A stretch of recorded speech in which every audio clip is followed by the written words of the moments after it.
श्री स्वामी समर्थ. सर्वप्रथम मैत्रिणींनो, मी दीपाली डिझायनर या यूट्यूब चॅनलमध्ये मी तुम्हा सर्वांचं स्वागत करत आहे.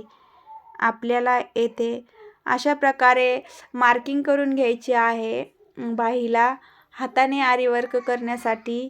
आणि स्टेप बाय स्टेप आपण इथे एक एक माळ तयार करून घेत आहोत आणि त्याला पॅक करून घेत आहोत.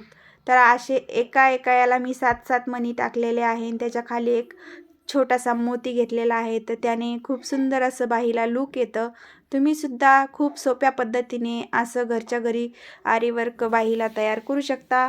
जास्त खर्च न करता, जास्त पैसे सुद्धा लागत नाही याला. तुम्ही घरच्या घरी आपल्या स्टिच केलेल्या ब्लाऊजला सुद्धा खूप सुंदर असं लूक येऊ शकतं याने. तर बघा किती छान प्रकारे आपली बाही तयार होत आहे. तर तुम्हालाही कसं वाटलं मी हाताने वर्क केलेलं नक्कीच सांगा. व्हिडिओ आवडला असेल तर व्हिडिओला लाईक करा. नवीन असताल चॅनलवर तर चॅनलला सबस्क्राईब करा. धन्यवाद.